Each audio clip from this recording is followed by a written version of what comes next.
7-8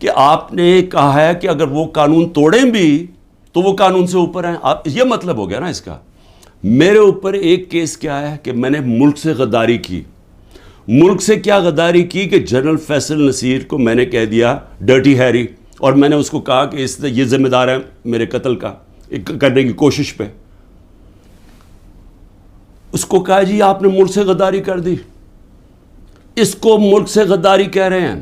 سو اس کا مطلب یہ کہ یا تو وہ جنرل فیصل نصیر قانون سے اوپر ہے, یا آپ نے اس کو لائسنس دیا ہوا ہے کہ وہ کسی کو قتل کر دے, یا تو یہ مطلب, اور یا یہ کہ ہماری جرت کیسے پڑی, کہ ہم کوئی کمی ہے اس ملک میں, کیا ہماری کوئی حیثیت ہی نہیں ہے کہ میں اپنی ایف آئی آر نہیں کٹوا سکتا جو میرا ملک کا قانون مجھے حق دیتا ہے.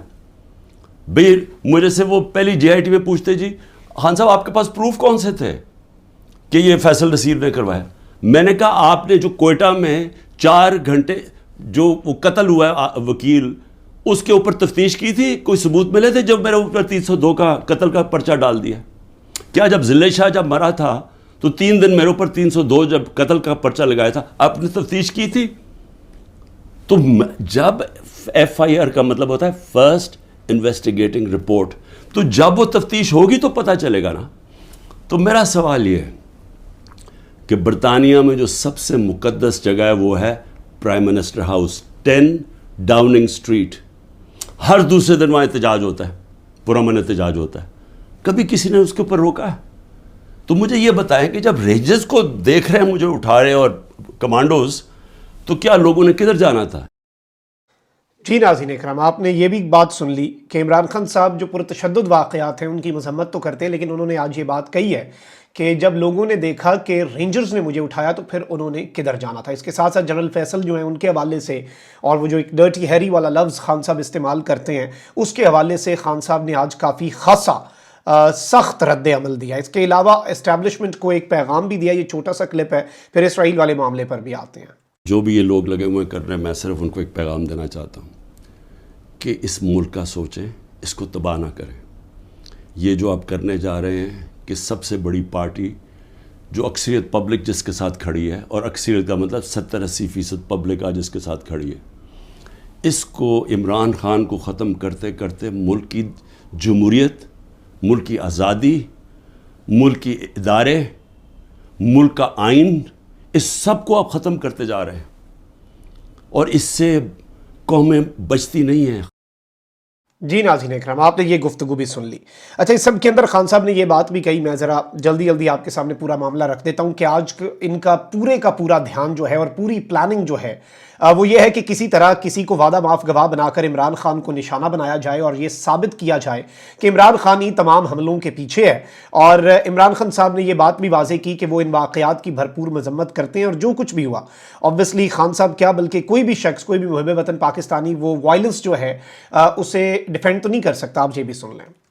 میں نے کبھی اس ملک کا قانون نہیں توڑا, اور میں آج پھر کہتا ہوں کہ یہ جو کیا جا رہا ہے, یہ جو انکوزیشن ہے, یہ انصاف نہیں ہو رہا, ون سائیڈڈ ہے.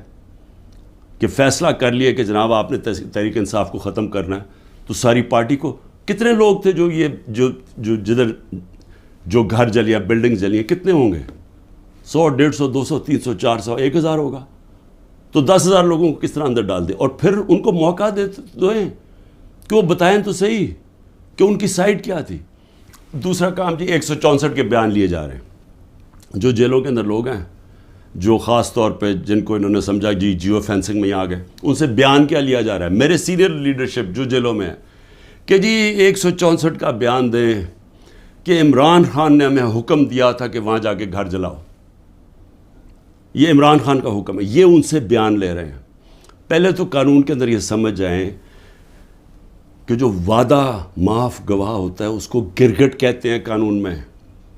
گرگٹ کا مطلب کہ وہ رنگ بدلتا ہے, وہ جدھر ہوتا ہے جس کے ساتھ ہوتا ہے اسی طرح کا بن جاتا ہے, اس کی کوئی اہمیت نہیں ہوتی. 2 مہینے سے کوشش کر رہے ہیں. اعظم خان کو ادھر پکڑا ہوا ہے, سینئر پاکستان کا سینئر بیوروکریٹ, اس کو اغوا کیا ہوا ہے.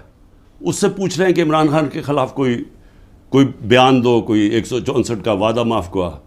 اور لوگوں کے اوپر پریشر ڈال رہے ہیں جس کو پکڑا ہوا کہ جی اس کے خلاف بیان دو. جی ناظرین اکرام، آپ نے خان صاحب کی یہ گفتگو بھی سن لی. اس کے علاوہ بھی عمران خان صاحب نے کچھ بڑی عام ترین باتیں کی ہیں، اور عمران خان صاحب کو وہ جو ایک یہودی ایجنٹ قرار دینے کی بات کی جا رہی تھی کہ اسرائیل جو ہے اس نے جو پاکستان کے اندرونی معاملات کے اوپر بات کی ہے، ویسے اس کے اوپر اچھی چیز یہ ہوئی کہ خان صاحب نے بھی ایک ٹویٹ کر کے منہ توڑ جواب دیا اور انہیں یہ اوقات یاد دلائی کہ ہمارے اندرونی معاملات ہیں، آپ میرے حق میں یا میری پارٹی کے حق میں بات کرنے سے پہلے یا پاکستان کے معاملات جو ہیں وہ ان کے اوپر بات کرنے سے پہلے آپ اپنے گریبان میں جھانکیں اور اپنے آپ کو دیکھیں. اس سب کے اندر خان صاحب نے یہ بھی کہا ہے کہ نواز شریف زرداری یا ان کے بچوں کو میں چیلنج کرتا ہوں، ان کی پوری آل اولاد کو میں چیلنج کرتا ہوں، اس پوری اشرافیہ کو میں چیلنج کرتا ہوں کہ ان میں اتنی ہمت ہے، یہ جو باتیں کر رہے ہیں اور پریس کانفرنس کروا دی انہوں نے عطا تارڑ اور شہری رحمان سے، اتنے یہ فن خان ہے نا، تو یہ ذرا ایک کام کریں، امریکہ میں یا ایون ان کے لیے امریکہ والی شرط بھی ختم، یہ پاکستان میں بیٹھ کر خان صاحب نے یہ بات کہی کہ یہ اسرائیل کے خلاف بولیں، اسرائیل کی پالیسیز کے اوپر تنقید کر کے دکھائیں. میں نے امریکہ میں بحیثیت وزیر اعظم جا کر پاکستان کا اسرائیل کا موقف پیش کیا. اور ویسے یہ حقیقت بھی ہے، آپ دیکھیں کہ اس سے پہلے جو کچھ بھی ہوا، اس کے ساتھ ساتھ خان صاحب نے کچھ اور پیغامات بھی، اور خان صاحب نے اپنے پرانے سارے کلپس چلوا دیے کہ میں نے یہ باتیں اس طرح سے کی ہیں، اور ایک ایک چیز عمران خان صاحب نے واضح کر کے قوم کے سامنے مقدمہ رکھ دیا. اپنے انٹرویوز کے کلپس چلائے، اپنی مختلف تقاریر یو این کے اندر، دیگر جو میڈیا انٹریکشنز ہیں وہاں پر قطعاً عمران خان پیچھے نہیں ہٹا کہ جی میری ٹرمپ سے ملاقات، یہ وہ فلاں ڈمکا میں اسرائیل. آپ نواز شریف کا دیکھ لیں، وہ کلبھوشن یادو کا منہ بولتے ہوئے زبان کو پتہ نہیں کیا ہو جاتا تھا اس کا نام لیتے ہوئے. عمران خان جدھر بات کرنی ہوتی تھی دھڑلے سے بات کرتا تھا. اور آپ دیکھیں کہ یہی وہ چیز ہے، اور پھر ان کے اندر اتنی ہمت ہے کہ یہ کہیں کہ یہ ایجنٹ ہے، یہ پاکستان مخالف ہے، یہ پاکستان کے دشمنوں پہ بات نہیں کر رہے. مطلب خدا کا خوف کریں. اچھا، اب یہاں پر خان صاحب نے اپنے لوگوں کو بھی ایک پیغام دیا ہے کہ زنجیریں گرتی نہیں ہیں، انہیں جد و جہد کر کے توڑنا پڑتا ہے. میں پھر کہتا ہوں نا کہ میں یہ بات پھر سے ریپیٹ کرتا ہوں کہ میں ہر طرح کی قربانی کے لیے تیار ہوں. آپ سب بھی قربانی کے لیے تیار رہیں، اور آپ کو بھی قربانی کے لیے تیار رہنا چاہیے. تو یہ بھی ایک بڑا امپورٹنٹ میسج ہے جو خان صاحب نے دیا ہے. کامنٹ سیکشن میں رائے کا اظہار ضرور کریں. اپنا بہت خیال رکھیں. اللہ نگہبان. پاکستان زندہ باد.